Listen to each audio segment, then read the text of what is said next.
small announcement. Unfortunately, there's an Amazon parcel probably coming during that time, so my dog always goes crazy when the bell rings. So hopefully you're not too startled when she starts barking.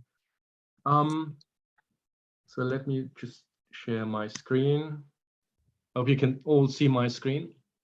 So I deliberately quite a lot over the content of this presentation, because I've seen from earlier presentations that your background is very diverse, and I didn't really know what to expect, what the audience is. And most of my approaches are very theoretical. They rely on a lot of mathematical models, so qualitative mathematical models, and very abstract. And so I was trying to find content that I think probably is very accessible. Maybe you already have seen this, so we will see, and I'm looking forward to the discussion. Now, as I already said, my general interest is on social systems. I'm looking at how individuals make choices, how do they process information, how do those choices eventually aggregate. So collective actions in the case of decentralized decision making. So we don't have any designer or anybody who basically centrally says you have to engage in a certain action. So how can we explain this? How can we explain conventions, social norms, practices, the stability of those practices, and so on. Now, generally, when we look at social systems, and probably here I'm preaching to the choir because you've probably seen this already, we can understand, and I see my parser is going to come within the next 3 minutes, so just to give you a heads up. So a social system can be seen first at the micro level. So when we look at individual decision-making, as I said, how do they process information? How do they anticipate a certain outcome of their actions? So we have here partially we're in a strategic environment. We're looking at with whom people interact. How do they form expectations about the reactions of others? But then we can zoom out and we can go to the meso level or the access system. There are different terms for this. There are even people that say there are even more than those 3 layers. So where we're looking at the social network, we are looking at the extended number of peers, so indirect connections. We're looking at social norms at the local level. Okay, I take just a short break.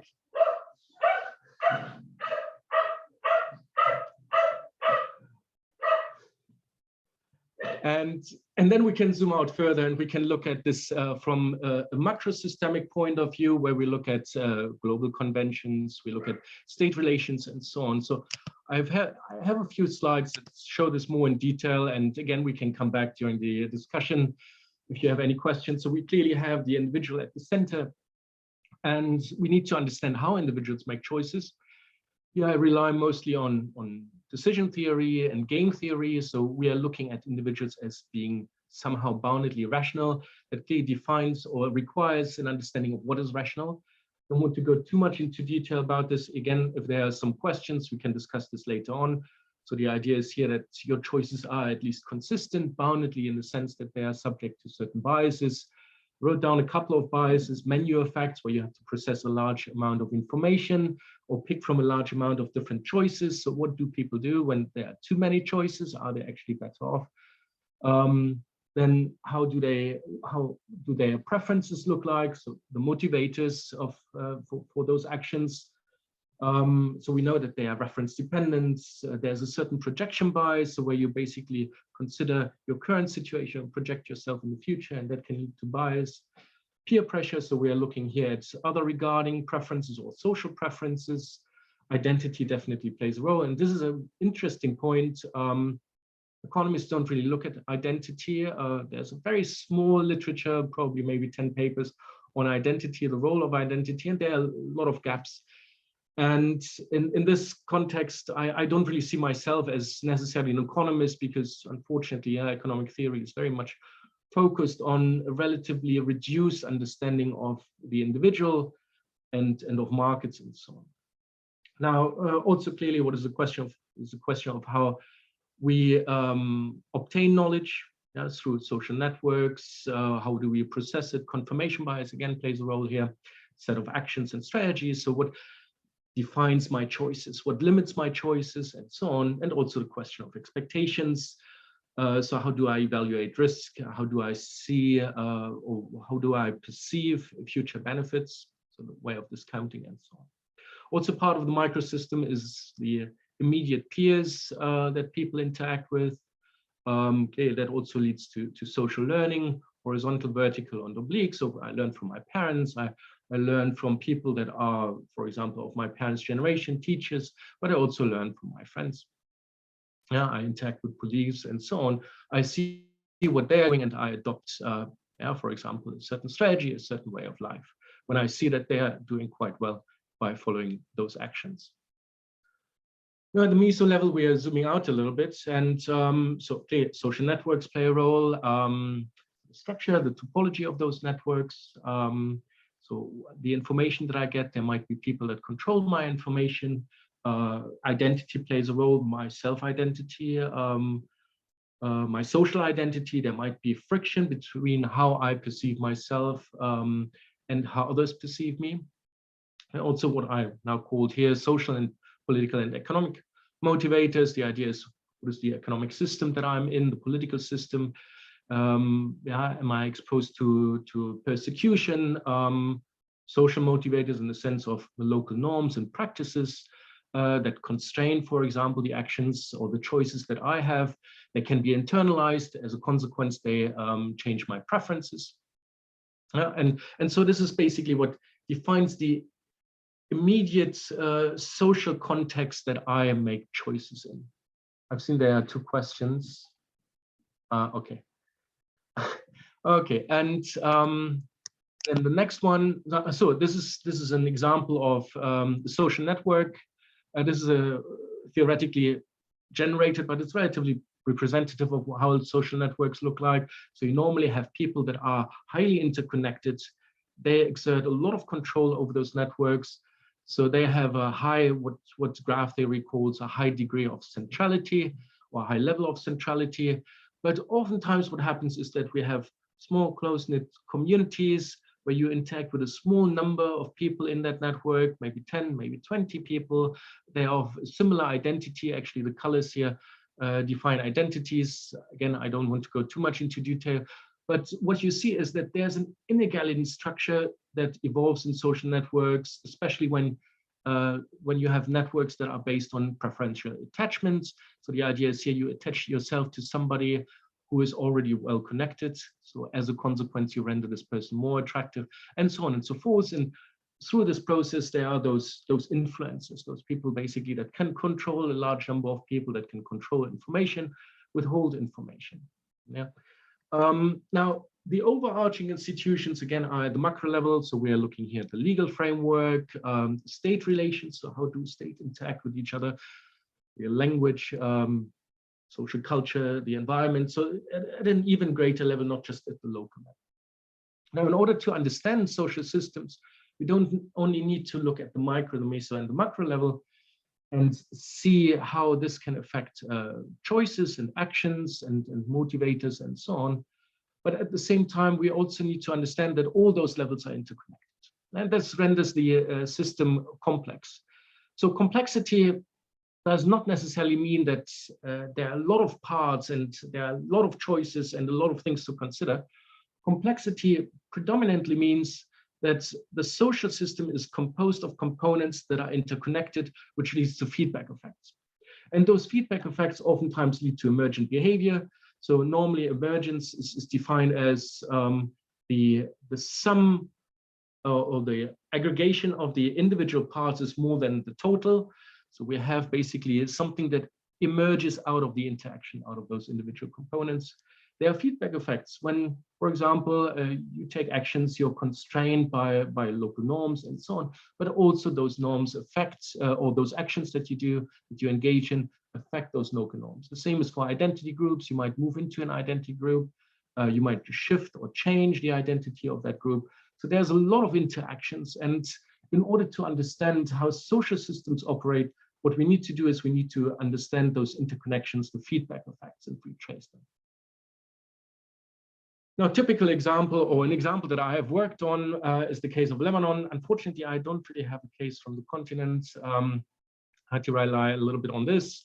So the first one is, so this is based on two papers. The first one is a paper that I published with my wife in the Economics of Peace and Security journal that looks very much in detail at the system that evolved in Lebanon, the interconnectedness between all those components. The second one is a theoretical paper. It's in the end published in the mathematics journal. I wanted to publish it in the political science journal, Journal of Conflict Analysis. Unfortunately, the reviewers didn't understand the mathematics, so I had to move on to another journal. And basically here the argument is that sectarianism is not necessarily driven by religion, but it's essentially a signaling device. It's a coordination mechanism that allows people to coordinate and split economic, political, and social benefits in an efficient manner, but not necessarily in an egalitarian manner, But the situation here, I mean, you probably have seen Lebanon. This is on the left side, you see the port of Beirut, the explosion that happened roughly, I think 2 years ago, which was mainly attributed to corruption, to nepotism, which basically was an enormous explosion. 200 people died, 6,000 were injured. I think 300,000. Lebanese tend to exaggerate those numbers, but still an enormous number, 300,000 became homeless. And so clearly it is important to understand, why does this happen? Why do we have this degree of corruption? The second, those two other pictures here that you see are of taxi drivers, obviously. And I taught in Lebanon at the American University there for some time, for 2 years. And I realized that the taxi driver, the one that you see on the left, has his sign at a 90-degree angle. I was asking others, Lebanese, why is this the case? And what you see is that basically through positioning the sign in a particular manner, they signal their religious affiliation, their sect. One of them is a Sunni, the other one is a Shia. Unfortunately, I don't remember who is who, so I don't really know if the left or the right one is the Shia or the Sunni. But what you see here is clearly signaling. Yeah, you want, and this is from an economic point of view, not really understandable at first sight. Why? Because there are a lot of taxis. Normally, what they get is relatively little. It's basically $1, maximum $2, and so there's a lot of competition. And so, why do you want to arbitrarily limit the number of customers that you have? Yeah, because basically you're signaling that you're in part of a particular sect, and so indirectly you're also signaling that you prefer to have customers of that sect. And so that started me, I mean, that started this question of what is actually sectarianism? What are the basics for this? And so I came up with this idea of signaling, and yeah, that's essentially a signaling device. Now, when you look at the history of Lebanon, and some of you might probably be aware of this, so it's the sectarian conflict already is relatively old, over 150 years. But you see a shift. Initially, that was a conflict between Jews and Maronites. Then eventually, during the Civil War, it shifted to a conflict between Christians and Muslims. And now what we see is more a conflict between Shia and Sunni. Now here you see basically a list of number of crises. What is important here is the end of the Civil War, the Taif Accord. And basically what you see is that already starting with the National Pact in 1943 and then the Taif Accord, that we have a consolidation of the sectarian system, which is called a consociational system that basically attributes political power according to sectarian proportions. So what we normally have is that the president is given to a Christian Maronite, the premiership to Muslim Sunni, and the speakership of the House is given to a Muslim Shia. And so what you have is basically, it's ingrained in the system that you split power according to sects. Now, the initial motivation to do this was in order to guarantee some sort of peace, some power balance, but at the same time, the idea was that because those groups, those sects need to collaborate it ensures that the outcome is one that is beneficial for the entire society. That means that political leaders act in such a way that's, or act in the sense of the common good, for the common good of the country. Unfortunately, what happened is that over time, actually the opposite happens. So what we have is we have a system that consolidates power. So we have a first past and post-electoral system where it's very difficult for you to get on the list if you're, for example, not a member of a particular sect. There are 18 recognized sects. So if you're not part of this, and if you're not there, the particular sectarian agenda, you will not make it.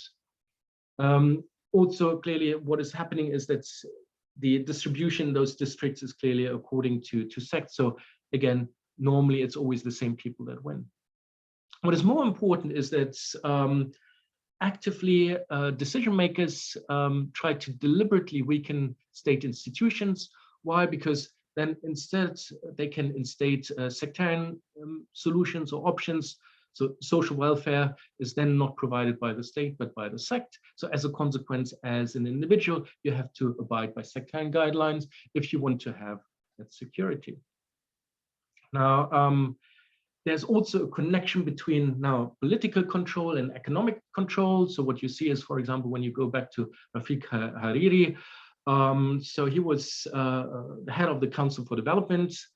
And basically what happens is that private firms got a lot of money from the states. Those are basically firms like Suclean, so they're responsible for waste management, for public water, and so on. And so what happens is that the leader of important, influential, large, economically significant firms are oftentimes sectarian leaders. At the same time, sectarian leaders pass on positions in sect or in parties, and parties are again very sectarian to their offspring, to their sons, to their or cousins or whatever. But that means what we see is a concentration of power among a very small number of families, something like 34, 36 families. Yeah, and so the idea is basically to ensure that the system generates profit that is channeled then through political means into the hands of those few families. Now, another problem is that in order to keep that system running, so what happened is that in 1997, the central bank decided to peg the Lebanese pound to the dollar. There's certain advantages, disadvantages. Again, I can go more into detail, especially for those who are more interested in the economics behind this. But the problem is that as the value of the dollar increases because you peg your own currency, the value of your currency increases, which makes your products more expensive. And so what we see is that suddenly certain sectors are not competitive anymore, and a shift towards the service sector, predominantly the banking sector, and a higher reliance on imports instead of exports, because again, local products become too expensive. Now that creates a dependency on the market, on the public market. And what we see is that also this pegging of the dollar needs to be financed. So what you need is basically foreign reserves. And so what you do is you try to ensure that there's a continuous inflow of foreign reserves, dollars and euros into the country. So you do this by increasing the interest rate. So you basically tell people, okay, if you invest, you're abroad, you're part of the, for example, Lebanese diaspora, you're going to send your money over to us, put it on a Lebanese bank account, and this is the way how we get money. Well, the problem is you have to increase the interest rate quite significantly in order to be attractive. And eventually that didn't really work. And so what happened is that once the system started to crumble, the elites took their money out, put this into Swiss bank accounts. And then what we see is that the system unravels. It becomes more difficult to get foreign reserves. It becomes increasingly difficult as a consequence to stabilize the currency, to continue pegging it to the dollar. And eventually what happens is that the banks basically close down. They don't allow people to withdraw money anymore. Then they limit it to something like $1,000, I think, a week. and then it gets less and less. And so basically the entire system breaks down. As a consequence, because you don't have access to dollar anymore, you cannot buy certain goods, you cannot buy goods in shops. Shops require those dollars in order to import goods from abroad. And so you have a thriving black market, and the market rate increases, and eventually the value of the Lebanese pound or Lebanese lira basically drops tremendously eventually. So initially what you see here is that it was pegged at a rate of 1,500 roughly to 1. It then increased to something like 25,000 to 1. So significant loss in value. And at the same time, you are not able to get your money out. Yeah, and so in the end, again, I went over this very quickly, but when you look at the paper, you see that there is an interplay of different dimensions that create this emergent property, which is basically a system that incentivizes nepotism, concentration of powers among very few that basically use the money, the system and the economy in order to generate money. Now, the question is, how can we study this? It comes a little bit the mathematics part, but again, I avoided any formula. So the big question for me was, how do we study social systems? And there are a number of different approaches. And there's an upcoming book that's going to be published in November. So the one that you see on the right, Models of Society and Complex Systems. And that explains a number of those approaches. It's basically written for a very broad audience. So maybe some of you are interested in those approaches. It doesn't really require a lot of background. It's written not only for economists. No, the intent was to write it for a broader audience who are potentially interested in using some of those approaches, but who do not really have a background. And so it's a relatively smooth introduction. And what you see is basically it covers a number of different approaches: game theory, evolutionary game theory, and so on and so forth. I just want to spend very few minutes to talk about those approaches. So game theory, probably some of you have heard this already. So this is the idea. We are trying to model strategic interactions. We assume that people are somehow rational. They are potentially excessively rational, so we can introduce boundedly rational, so they are subject to biases and so on. But essentially the idea is that they anticipate the reaction of others and they choose the best response to this. It requires a lot of cognitive capacity. It's a number of very strong assumptions. And again, for those who are interested in this, we can discuss this later. And it's essentially a study of equilibria. So the idea is social, for example, conventions are the result of those interactions, and they are defined by equilibria. Can define the reasons for coordination failures. You have, for example, heard about the prisoner's dilemma, where you have those two prisoners and they turn each other in, the typical coordination failure, but you can see this also as a reason for poverty traps. So why do we are not able to instate a solution that is beneficial for everybody, but why are we trapped in an equilibrium where it's the best response to opt for an action or a strategy that is inefficient for all of us? Now, the problem is that when you look at those games, they offer a large number, oftentimes, of equilibria, of possible solutions. So normally there are approaches to minimize those equilibria, but again, there are some issues with those. Now, evolutionary game theory is an entirely different approach here. We don't assume that people are particularly rational. They just rely on social learning. They observe what others are doing, and then they realize, oh, those guys are actually doing better than me, so I'm going to imitate their strategy.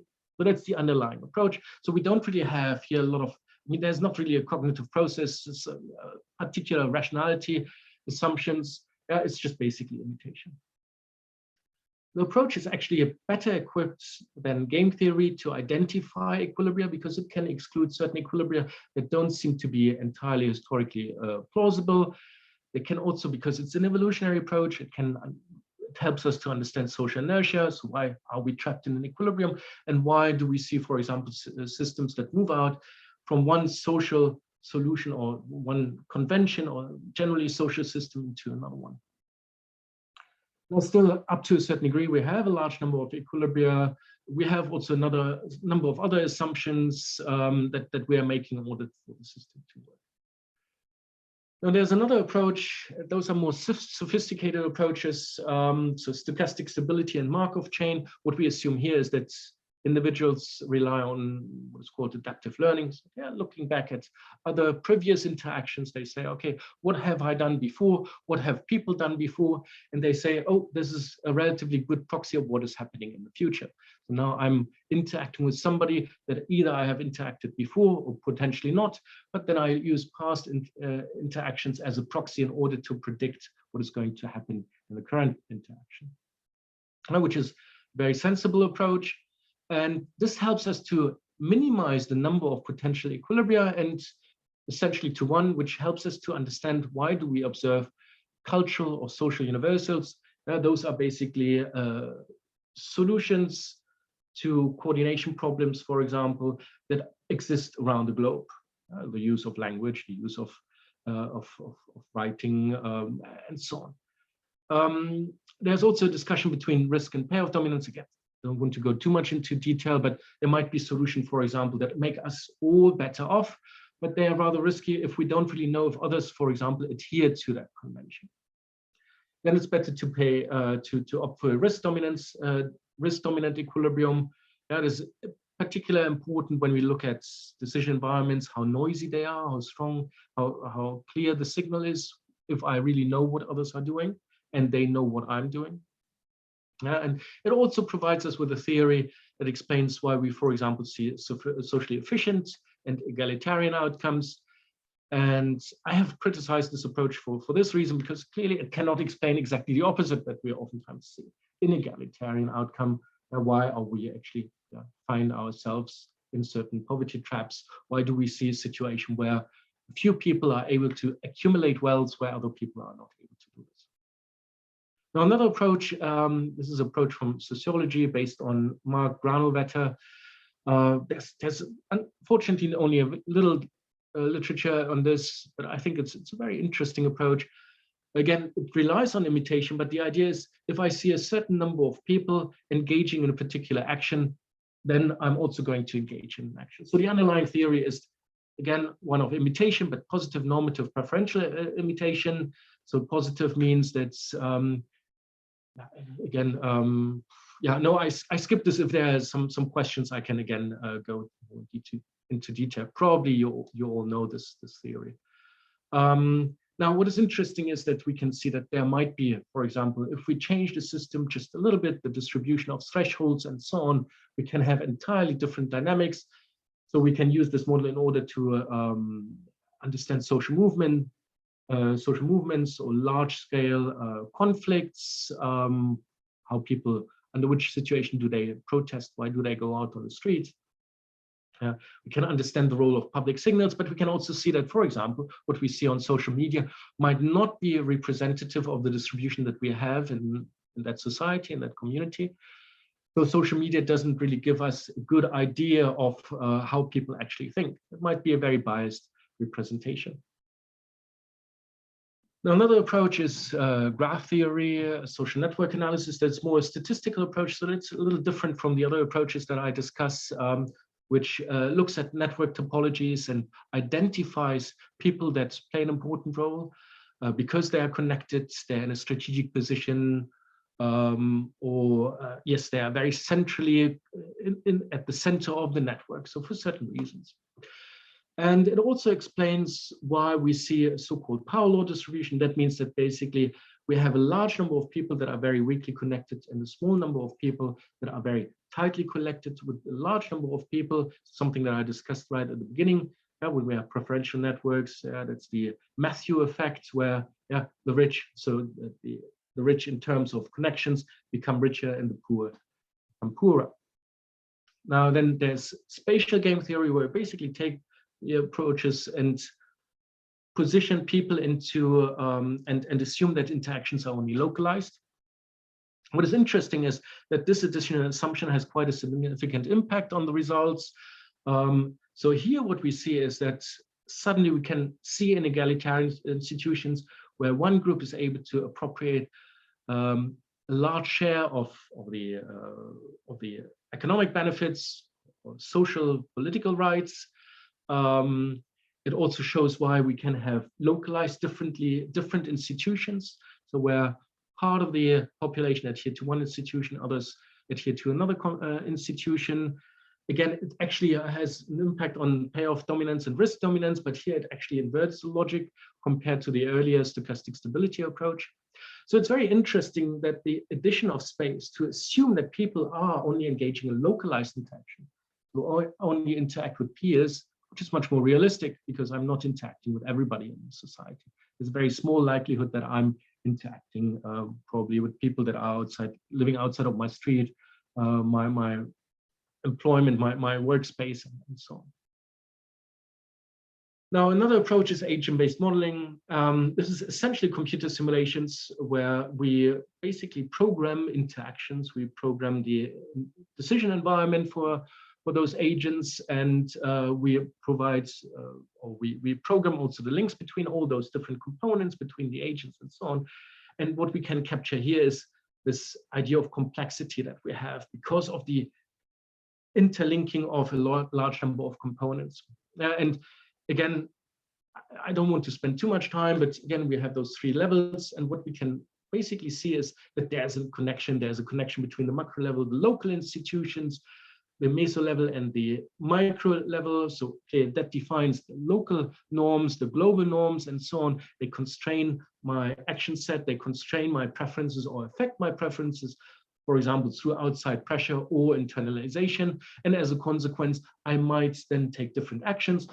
But once we aggregate those actions, a large number of people choose a certain action that can then have transformative effects on society. For example, when we look at the Arab Spring, and we have here those domino effects, and then it can have an effect on the system level, and basically that creates some emergent property, some social change that again defines a new characteristics in the system that again have a feedback effect on the individual. Last part is again chaos theory. Now, what we do here is actually it's not really a new approach. We can use this for using the old approaches, game theory, threshold models, games on graphs, and so on. But what we see here is instead of having equilibria, where we assume that conventions and norms are the equilibria of social interactions, we have here social dynamics that actually do not converge to an equilibrium, where we have basically strong dependency on initial conditions. The idea normally of equilibria is that if we have societies that are rather similar, over time they are going to converge to the same solutions, to the same set of institutions. Chaos theory tells us exactly the opposites by saying if we have small changes in the initial setup, so societies that are rather similar but differ in small changes, over time they are going to converge. Now we see basically examples, for example, when we look at the economic development of certain countries, we see a convergence, but also divergence. Convergence in some groups where we see that they're basically taking off when it comes to economic growth, we see divergence. When we look at, for example, compare Northern America and Latin America, relatively similar when it comes to the initial economic setup, the level of economic development, and clearly we see over time a divergence.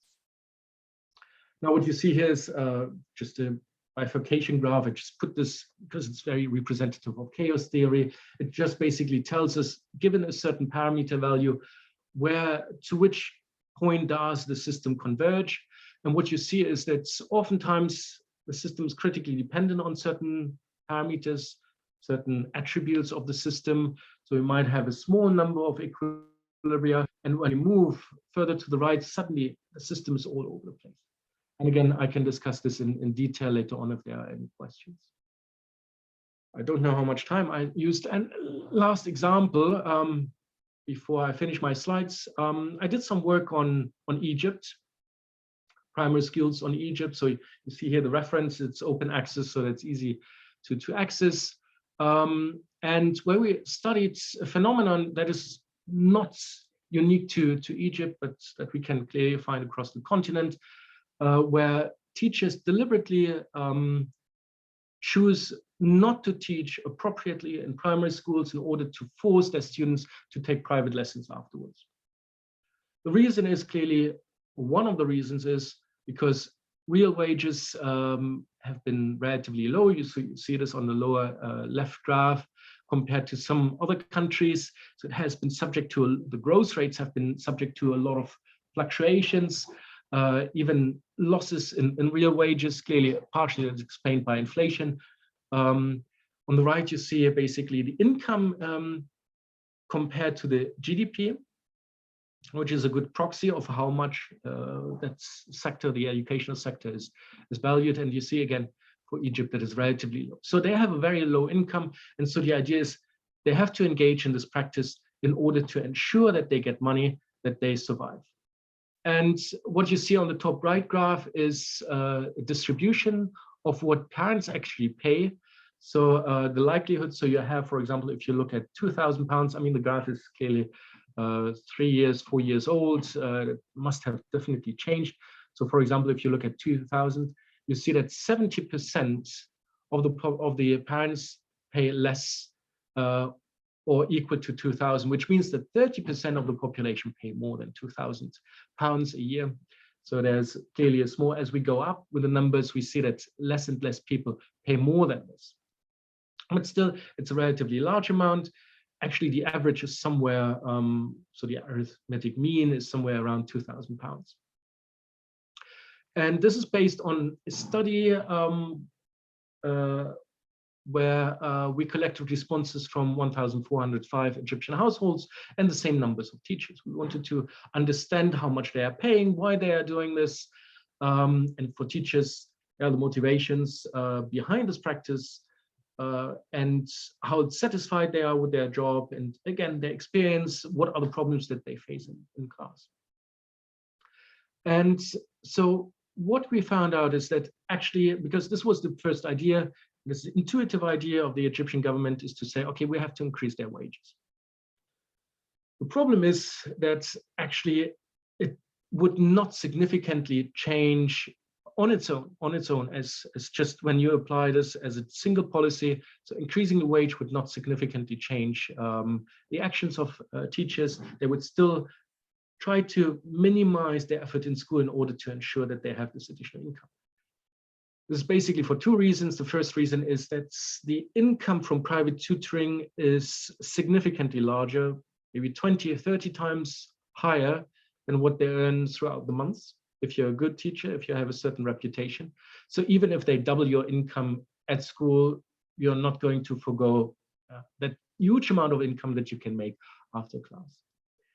The second is that since they are civil servants, there's no real enforcement. Even if you do not perform, you're not at risk of losing your job.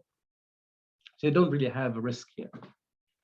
But what we see is that wages influence satisfaction. So clearly, again, we have here a feedback effect where the low wages even motivate teachers who are potentially willing to provide a higher effort level, who are willing to engage more in class, were highly dissatisfied.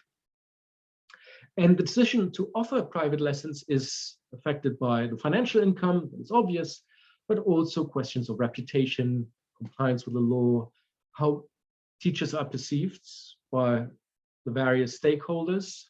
They frequently talk about being loved and respected by students. This is very important. The idea of professional ethics. So what we see is that here, this norm is actually internalized.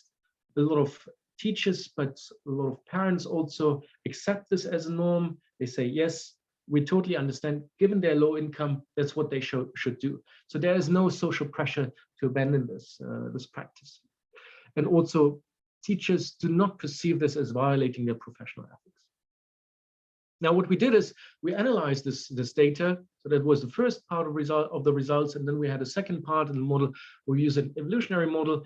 And we would like to understand what is necessary in order to shift this current practice of exploiting teachers, exploiting students and parents, and shift to a result where teachers are encouraged to provide a high effort level, to be interactive in class, to be to basically go through the curriculum, to ensure that students can make it without basically need for extra classes. At the same time, also a shift in the sense of moving away from where a large number of teachers offers those classes, where only a small number of teachers offers those classes. So those are the two objectives. And we want to decrease the share of people who partake in forced private tutoring. Yeah, I'm deliberately saying forced private tutoring because the aim was not to eliminate private tutoring. Clearly, if students need this, that should still be offered, but this deliberately basically reducing your effort level in order to force students to take your classes. So we want to change that norm, and we want to ensure that the effort level is increased. And now again, we are playing around with this, and we came up with a number of solutions. Again, can talk about this in detail later on.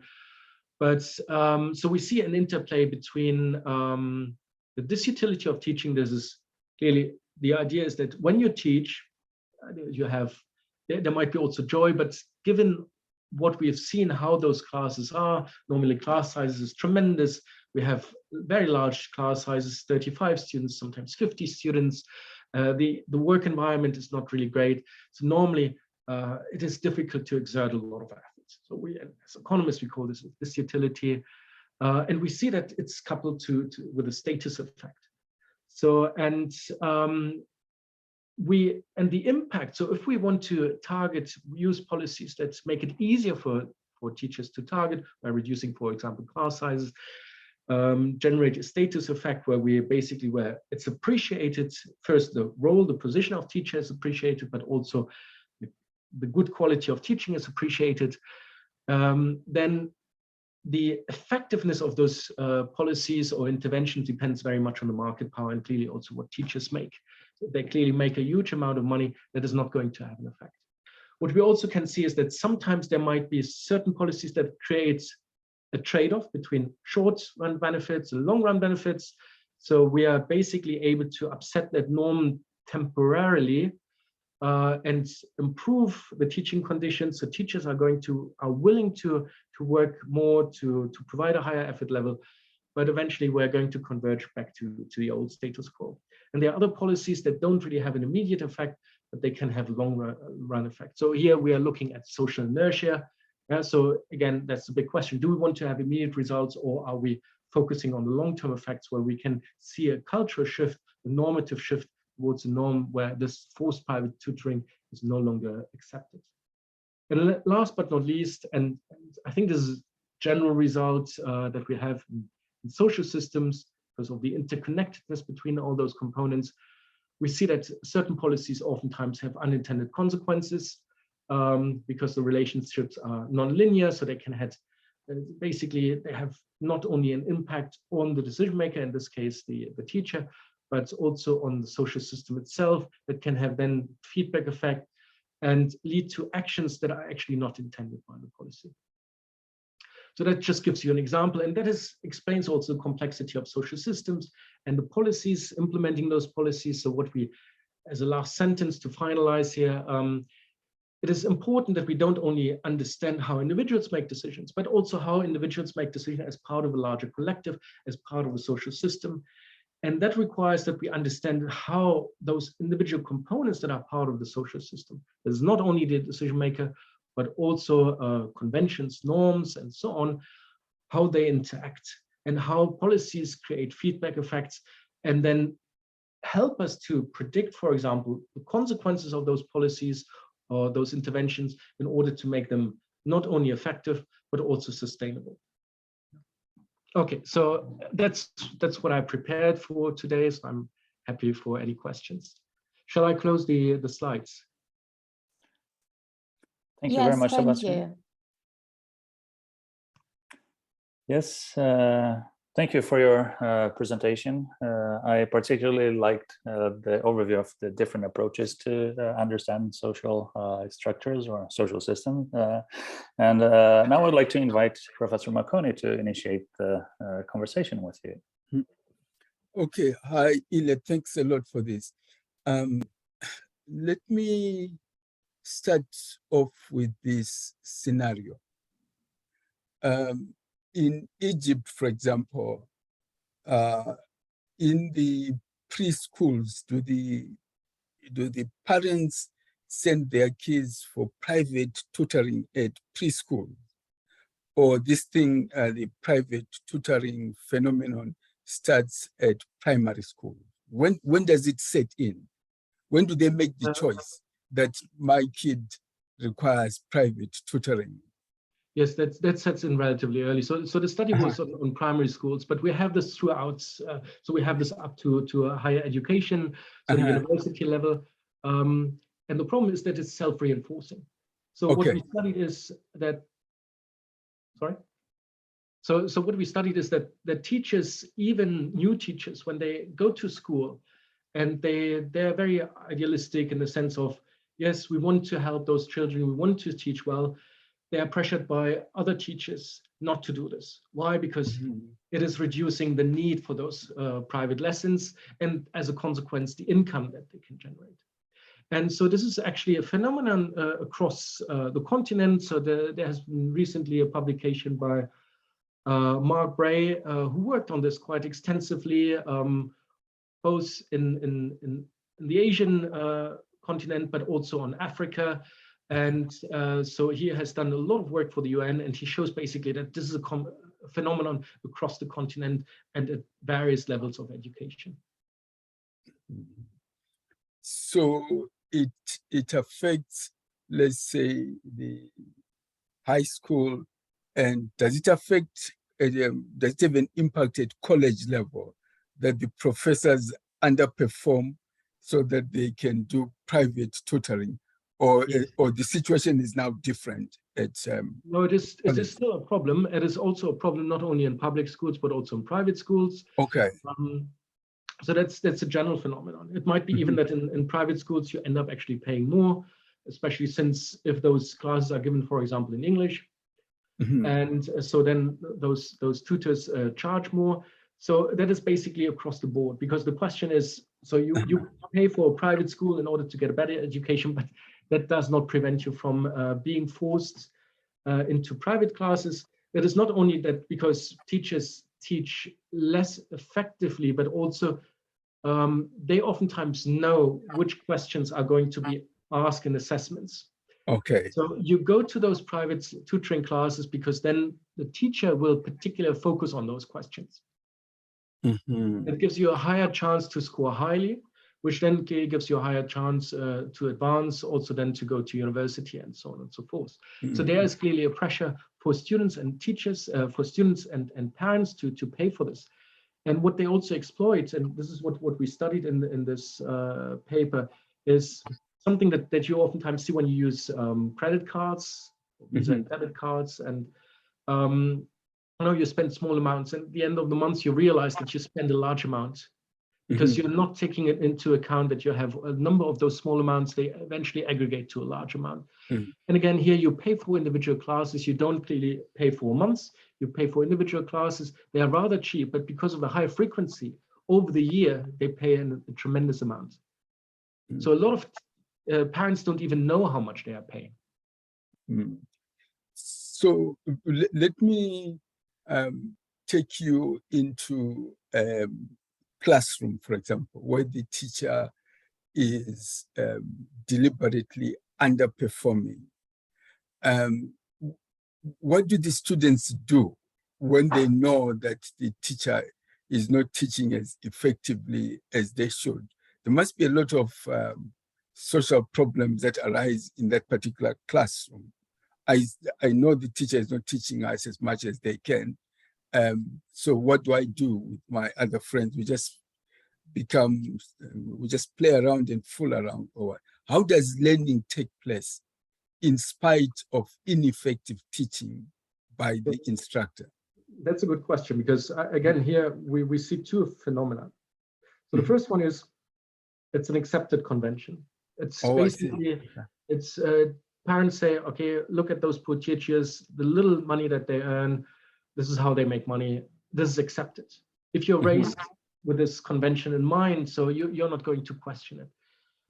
The second one is that teachers also exploit a coordination failure, in the sense of, if I'm the only parent who decides to operate against this established practice, then my child is going to be disadvantaged, it does not, or she or he does not have the same chances to go to university. So what do? As long as we cannot coordinate as parents, we are not able to implement any change, because I'm not going to risk my child in the end, because I don't know what other parents do. I will send my child, because also the performance is measured also in relative terms. And so I don't want to deliberately disadvantage my child. And so I'm forced to engage in this. Okay, let me then ask two questions, then I can hand over to Raphael.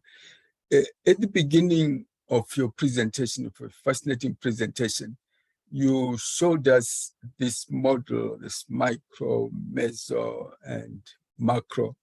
And then you, towards the end, you identified a number of theoretical orientations that may be used to analyze how choices are made. Now, my question is this. If you include a time dimension and a notion of temporality, I mean, how people make choices over time, for example, because the impression I got was that the model you had captured how people were making choices at one specific point in time. But I'm interested in seeing, how do I make choices over a long period of time? What would be the theoretical models you would use to account for the choices people make, let's say, over parts of their lifespan? Yes, I mean, actually, that is very much part of the models that I presented. So, okay. And that is a reason for emergent properties. Why? Because we have this feedback effect. So you make a choice, but in doing so, you change your decision environment. Yes. And as a consequence, that leads to different choices and so on. I've been currently working on a project working on asylum seekers and their trajectories. And what we see is that contrary to the older literature that just assumes that asylum seekers make a choice that just at the beginning of their journey, and somehow they are somehow rational and they anticipate what is going to happen, and it's a straightforward journey. What we see exactly the opposite. Oftentimes, those choices are very myopic. So the idea is, I want to leave my country or I want to leave my region. I'm internally displaced. And then what they see is new opportunities, a new choice environment, going to another country. Oftentimes, they don't even anticipate at the start that they're going to end up in this country of destination. And so again, that explains why there's a lot of feedback effect that creates the complexity between my actions, changing the environment, feeding back into my actions, or and again making different actions, which again creates some sort of circular connection. And of the models that I explained later on, only actually game theory is static in the sense, I mean, there's also some intertemporal decision making. I might anticipate what I'm going to earn in the future. For example, economists are interested about this. What should I consume now, anticipating that I'm going to earn well in the future. But normally those models are rather static. All the other models are dynamic. So I learn from others because the assumptions about rationalities or rationality or rational decision-making are weakened in such a way that I'm not this hyper-rational person that can already anticipate all contingent actions, has this degree of knowledge, but I'm just learning from past interactions. So all those other approaches are dynamic. So I see what others are doing. I'm updating my expectations about others. I'm updating my understanding of the world. And as a consequence, I make different choices. Oh, okay, this is my last question, then I'll hand over to Raphael. I have a colleague in African studies who works on traditional societies. I think he's on this call. He will speak for himself. So when you were talking, what was going through my mind was, of all these various models which account for choices, which one would one evoke to try and account for choices that are made in traditional societies? Yes, we're looking at Lebanon and Egypt, etc. But in traditional societies, how applicable are these models? Yeah, that's a difficult question because it depends on the particular context. Okay. So there's not one solution for all. There's not. That's why I'm presenting in the book a series all of them. models. Okay. So we have to see what is most applicable, and I try to indicate on the slides what they are good in explaining. Okay. Okay. And so clearly in traditional societies, what we are interested in is, for example, again, this question of social inertia. Why, for example, are certain coordination solutions, the way the practices that we engage in, why they are relatively stable? Why do they not shift over time? And so there are a number of approaches, predominantly, I think I would say here, evolutionary approaches like evolutionary game theory that can tell us under which conditions are those situations, equilibria that are particularly stable. Okay. We can use other approaches that include identity, the role of identity. It can be very complex. We can look at social networks, for example, and say, if a social network is of a particular structure, it's dominated by certain individuals, and they might have an incentive to keep the structure fixed, and as a consequence also the type of engagement and the rules of the engagement to keep it basically rather stable, because they don't want to lose their grasp on power. So there are a number of approaches that we can do. This is an unfair question, and this is the last. You don't have to answer it. If you were to use your knowledge of economics and notions about choices and choosing, and the experiences that you have got in terms of the private tutoring as a prism to comment on what Bert was talking about language and education in Africa, what would be your response? I mean, the first short presentation, what was your gut response from your own disciplinary background to the arguments that Bert was making? So I will have to look back at the arguments because unfortunately I don't entirely remember. Oh, no, that's fine. That's fine. That's why I said this is a bit of an unfair question. We will get back. I can, if I remember the arguments, then I can definitely. Okay. Yeah. Yeah. That's fine. Let me hand over to Raphael, and because we have got a lot of other people who want to jump in. Raphael, maybe. Thanks, Makoni. So far 3 people have signaled that they wanted to ask a question or make a comment, and on my list I have Anna, and then Magda, and then Mari. So Anna, would you like to ask your question? Sure. Can you hear me? Yes, thank you. Yes. Okay. Hi, Sebastian. Thank you for this really interesting talk. My field is also in education and international education, so I find this really interesting. And I also am a private tutor, so I find it particularly interesting. One of the things that I think is fascinating about your argument is that it seems, and correct me if I'm wrong, it seems as though you are placing a lot of agency on the teachers themselves, as though it is because of them that this process takes place. It is because of their want for more money. It is because of their desire to ineffectively teach that they are continuing on with this process. And I'm definitely not suggesting that there is no agency in being a teacher. What my question is kind of going to push you on, or at least ask about, is how do economic policies surrounding teaching and the money that teachers make, or the lack thereof that they make, impact some of the choices that are being made, number one, and number two, what policies and practices have been put in place to not only stymie this production of private tutoring, shadow education, however you want to call it, but also try to enhance the teacher's knowledge of teaching and enhance their practices. So I think, how much is all of this being put just on the teacher themselves, and how much is policy or education as a structure? What are they doing to try to change these practices and mitigate some of them so that teachers might, for example, make more money so that they don't have to have these private educational practices? So what we have here is actually, so it's difficult to evaluate the agency of private tutors or teachers in this situation, because what we have here is a self-reinforcing mechanism.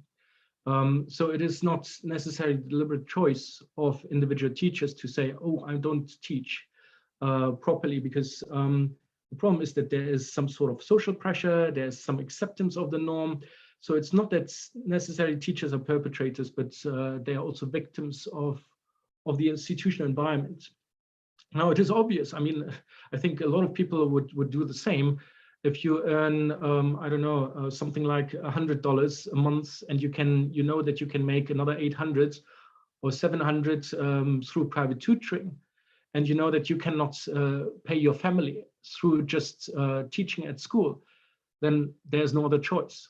Now, at the same time, as I already indicated, is that even teachers who say, no, I don't want this, I want to teach properly, they are pressured by other teachers, they are pressured by headmasters, because headmasters also make their share.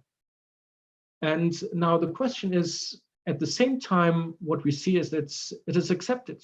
Parents say, yeah, we understand totally your situation. And that is also intuitive.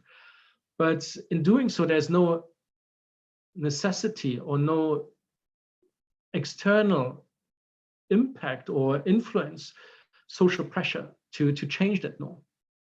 And so now what we are arguing is that just giving more money is not providing sufficient extrinsic motivation to change the norm. But we need to also look at the non-economic part. So we need to look at what is necessary in order to change the cultural setup. How can we give more agency, for example, to parents, to say we are going to pressure schools that where the headmaster is actively enforcing this. We are going to publicize this. We are, for example, evaluating our teachers publicly. We have more say. We have a coordination mechanism where we can see if, for example, other parents are also interested in abandoning or in changing that norm, because that's exactly the point. As I said already, there's this coordination failure where I don't really know what others are thinking. So I don't want to be the only one changing it. That refers both to parents and to teachers. But doesn't that put an unfair burden on a parent who doesn't know the educational system, who's not necessarily in education? Wouldn't it make more sense to go higher up and change policies to impact the headmaster's practices versus placing all of the burden, so to speak, on the parent? There's a question of control, of monitoring also, because clearly headmasters have a lot of control. And there's then again the question of awareness raising, because as parents, I might not know the curriculum, but I might be made aware that I can expect a certain engagement from the teacher in class. So that for example, if my child comes at home and says, okay, our teacher, and there have been stories about this, our teacher has been washing her clothes all day long, and she didn't teach at all, or she was cooking in the classroom, that this is simply not socially acceptable. So there is the question of awareness raising, of making it clear to parents, this is not or should not be acceptable behavior. And if you see that behavior, there's a way for you to express that you're not content with this. And in addition, there are then consequences for the school, for the headmaster, and so on. And clearly, yes, the question is also, can we not, for example, by having platforms where you evaluate your teacher, your school, and so on, question of signaling, where we make it publicly, the information publicly available, where we create some sort of peer pressure. So this is I don't want to go into shaming, but where we can say, okay, this is a school where this is not done. And we can then say, okay, for example, there are prices for schools where we say, okay, because this school is particularly good, is teaching particularly well, that this is commonly known. And then parents might have also an incentive to send their children to that school.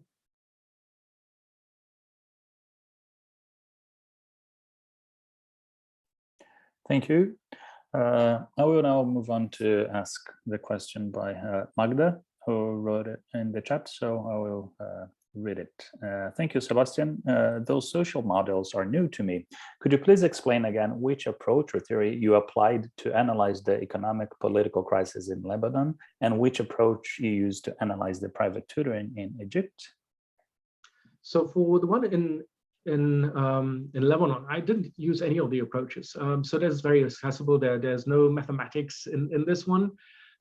Because we wanted to make it very accessible also to political scientists, although it's in the end an economics journal, but I was invited to work on this paper as part of a special issue for them. But the aim was to make it accessible also particularly to political scientists, but people who do not really have a background in mathematics. And that is always a problem of economists, that they tend to, that there's this idea, it's only good if it contains mathematics, which is definitely, there's very bad mathematics and very good mathematics, but mathematics is not per se is not a sign of academic quality. And so this one doesn't really use any mathematics. One on Egypt uses a mixed approach. So we have here a data set that we analyze. So there's statistical analysis, and then there's a theoretical analysis that uses evolutionary game theory. Now that's imposed a number of issues. I mean, it was very hard, very difficult to publish that paper, because when you go to a policy journal, they will tell you, oh, we don't really understand the mathematics. If you go to a non-policy journal, they say, oh, okay, but this is too applied.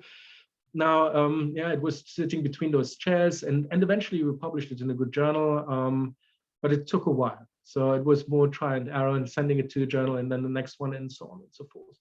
So yeah, that uses, but it's a relatively easy introduction to evolutionary game theory. So again, we tried to write it for policymakers, for them to understand also the approach, and so that's what it uses. Thank you. And then Mari's question is related to definition of terms. Specifically, she wonders how you've defined teaching effectiveness. So she asks, are you defining teaching effectiveness as the extent to which teachers can prepare students to obtain high scores on standardized tests to get into good schools? We don't really have a precise definition of effectiveness in the sense, so we make, I mean, again, this is relying a little bit on economic, on typical classical economics model. When in economics, we oftentimes look at, for example, the effort level of workers. How much do you work in class? Do you, I mean, how productive are you? How much are you engaged, and so on. So we define this relatively broad concept of effort. Now we just use this in the classroom, so it can actually mean a lot, and I think we deliberately don't define it too clearly. But the idea was here, effort level in the sense of how engaged teachers are. So how much time do they actually spend? So it's both quantity and quality. So the quantity of time that they spend with students. So do they wash clothes or do they actually teach? But also the quality. So do they teach to a degree that enables students to pass those exams? If they study and rely on the information that is provided to them strictly in class, not outside of class. Can I ask a follow-up question? So based on what you said, I have a question how you measured teaching effectiveness, because you did a large-scale questionnaire. Can you address like how do you go about it? My second question sort of builds on Anna's question.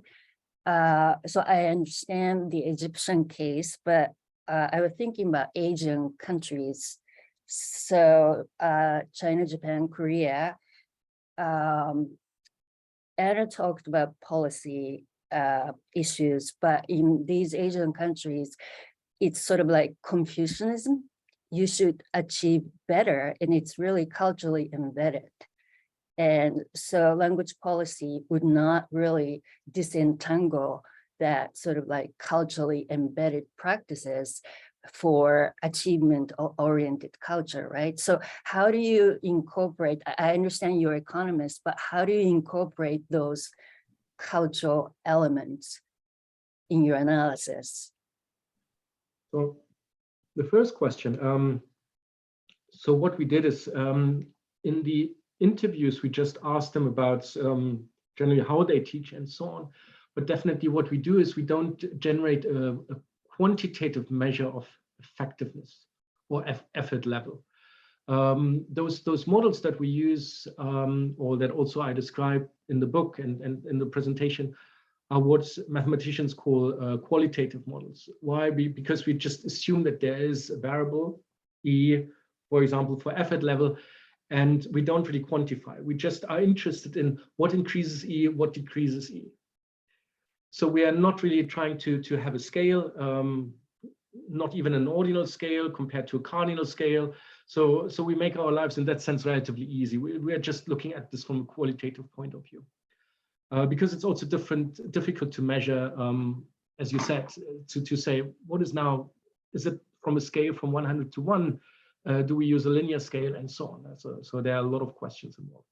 Now, in the Asian context, as I said, Mark Bray is very much interested in this. He's basically the expert sitting in, I think, in Hong Kong University, very much focused on the Asian continent, now moving to Africa, but he has done a lot of work. And definitely here we have a slightly different situation. Why? Because here peer pressure is the predominant driver. So the idea is I can only advance if my child is good, but compared also to other children. So what parents do is they feel obliged to have private classes after school, because although the teaching might be sufficient to excel in those exams, but in a relative point of view, even if the child doesn't need it, you might then feel, okay, I know from my peers that they're sending their child for 3 hours every day, so maybe I should do the same. And so what we have here is really a situation, what game theorists call of strategic complementarity. In similar terms, or in simple terms, we might call this an arms race, which is relatively inefficient. So basically you're scaling this up, you're asking more and more people, you're asking students to engage in more and more private classes, although the returns are rather limited. And because the returns are also measured in relative terms, actually what it is, it's inefficient. It puts a lot of pressure on students. It might be even detrimental to their ability to acquire new knowledge. It channels them to have a particular perspective to just excel in exams. So there's a lot of inefficiency that is created through this strategic complementarity. Yeah, much in the same way like in arms races, when we invest a lot in arms, but in relative terms, you know, we are not more secure. We are even more at the threat of a nuclear war or whatever. Yeah. So those dynamics are rather similar. Sorry, just a quick follow-up question. As Magda was raising a question about what research design to use a theoretical model. So in that situation, like social network theory would be relevant, or what would you use? So that depends on what you would like to analyze. Social network theory or graph theory is particularly good if we want to understand who is particularly important in a network. And if we want to design policies, for example, information policies where we want to reach a large number of people. And so what we normally do is, I mean, that's what firms also do when it comes to marketing. They basically have influencers that they pay and they promote their goods. And similar things happen in every social network. So if we, for example, want to raise awareness among parents or teachers, network theory can help us, or social network analysis can help us to identify people that are particularly important in that network and that can influence a large number of people. It's less, I mean, maybe in combination, as in the sense of spatial game theory, it can help us little to understand why certain norms evolve and why they are stable. I think there are other approaches, like, for example, evolutionary game theory, that can understand the role of equilibria. When do they destabilize? When do they become stable? Because remember, equilibria are basically the idea that the convention is an equilibrium. I do something because somebody else expects me to do it, like driving on the left or the right side of the street. And in return, this person also expects me to do this. Yeah? So we coordinate. So that's the typical convention, and it's stable for a reason, because we believe that the other one does it. And if we violate this, we are going to crash into each other. And so basically any type of convention is potentially more sophisticated, but in the end, it's an equilibrium. Thank you. Thank you. There are two more people that would like to ask questions and or make interventions, Teboho and Kidani. And in the interest of time, I'm afraid I have to wrap it up after these two. So I will now read the question asked by Teboho in the chat. Dr. Sebastian, in reading Private Tuition and Distortion of Meritocracy, I have seen a pattern where the private tuition starts where there is premium on high scores and entry into privileged future schools and or jobs. In most cases, the examinations are of same difficulty and repeated for teachers and graduate students to give tuition in sharing a path for students who hire private tutors. The scenario represents a breakdown of a teaching and examination system and a scramble to ensure personal advantage. What social system model would explain the pattern or scenario above? Would the model pass an ethical test? I mean, yes, I understand the question in the sense of, for example, if we want to study different interventions, and so this idea of randomized trials where we have treatment groups but I'm actually less interested in on-the-ground work. So as I said right at the beginning of my talk, I'm more interested in theoretical models. So I would say the models, I mean, I have to think about this, but potentially do not have much of an ethical implication. Because again, I'm not applying any treatment to particular people, but they have indirectly, clearly an ethical implication because they advise policymakers to come up with certain interventions. So I definitely have to think about this, because clearly it's here the question, much in the same, we had this discussion when we are now working on this project of asylum seekers. So how do we measure the effectiveness of certain policies? We cannot, for example, have a treatment group, a certain set of asylum seekers are treated in a particular way, another in a different way. And the same is for schools. We could only say, for example, we are setting up new schools as an alternative, private schools that, for example, charge less. That was in the discussion that I had with a number of people in Egypt who are running private schools. So the idea is, because private tutoring costs a lot, isn't it better for people that pay and send their child to public schools to essentially pay less, but send their child to a private school that does not require this? And so clearly we could come up with and see how those private schools are accepted. And if this is something, if this is, for example, if those private schools thrive, then over time what we are going to see is potentially that people are going to abandon this practice. But this can only work and operate if we have policies that signal this very strongly, as what I said already before, that parents are made aware that generally there's a signaling of the quality of the teaching in those schools compared to other schools. So there are a number of approaches. I mean, there has been this idea of vouchers. I'm not really convinced that vouchers work. This has been suggested to a friend of mine, an American, because that seems to be working in the US. I have not a lot of knowledge about this, giving vouchers to parents, and then they say, oh, I'm using my voucher in a school that is particularly good. There might be, again, some negative impacts, some negative effects.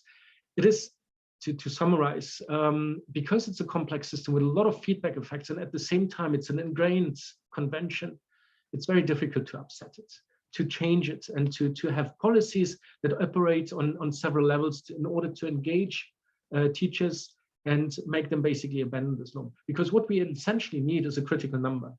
Once a critical number says, we are not going to enforce this, we are not going to engage in or partake in forced private tutoring, then they start to exert pressure on other teachers. But as long as you cannot mobilize this certain amount of teachers, you will not be able to get around this established convention. Thank you. And finally, we have Kidani. Kidani, thank you for your patience. Please go ahead. Yeah, thank you.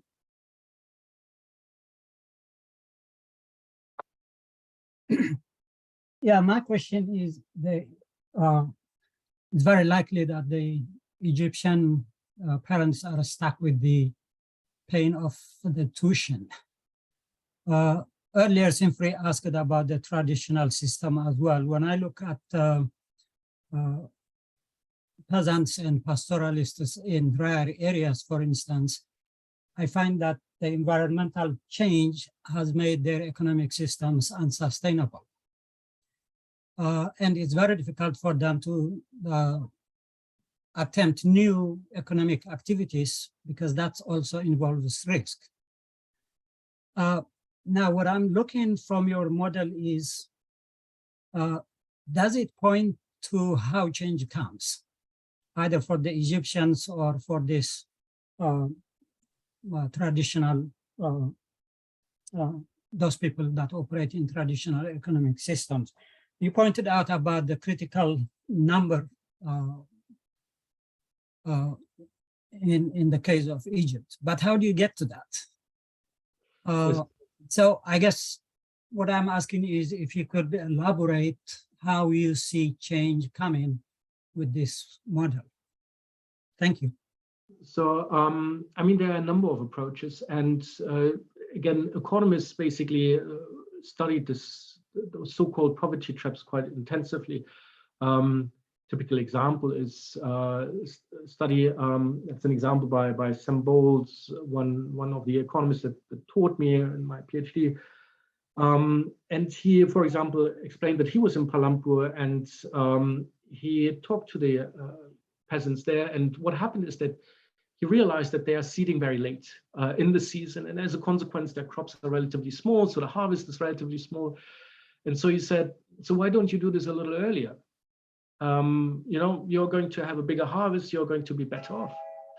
Sorry. And the peasants there said, the problem is if I, as a single peasant, I'm going to seed earlier, what's going to happen is that all the birds come and they eat up my seeds and my harvest is lost.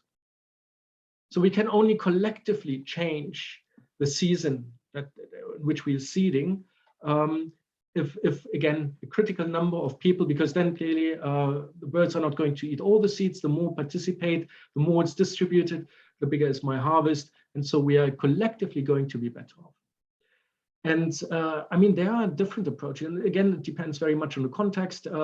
Economists, for example, say, for example, access to contracting and basically enforce those contracts.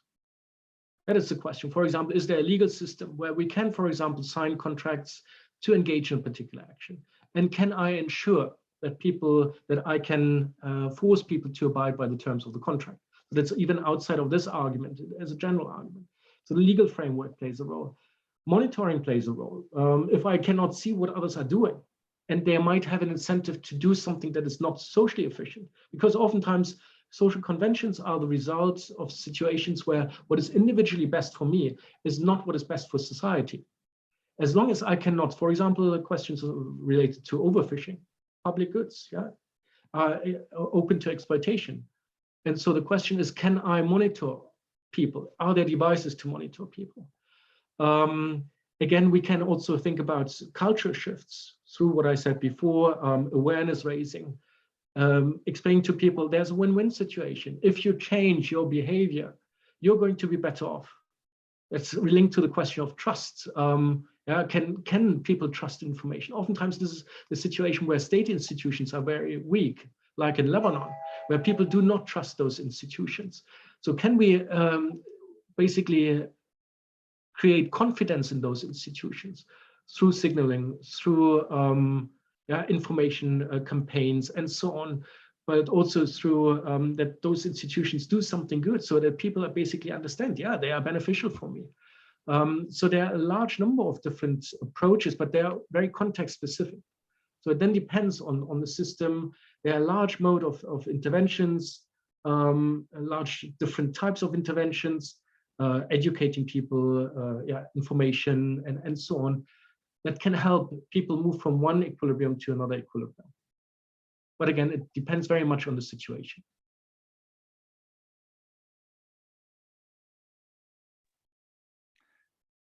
Thanks everyone for your questions. Anna, Magda, Mari, Thibaut, Kidani, and thank you, Sebastian, for your responses. And of course, thanks everybody for attending today's session. Makoni, would you like to say a few words to wrap it up?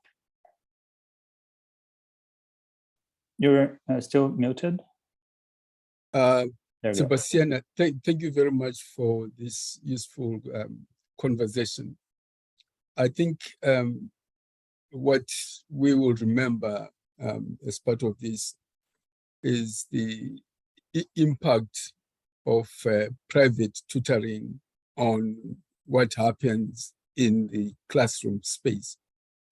Because in some of the models that we have in education, at least in the US or Western models, the idea of a teacher being ineffective, deliberately being ineffective in the classroom is a bit of an anomaly. So it's important, I think, to be reminded that there are contexts in which such type of behavior is possible because of the impact of salaries on private behavior. And I think also what was interesting to me, which we had begun to talk about, is what you were calling warlordism politics. I would have wanted to hear more how you analyze the warlordism politics and conflict analysis in different parts of the world. But having said that, I think thank you very much for the presentation. Kim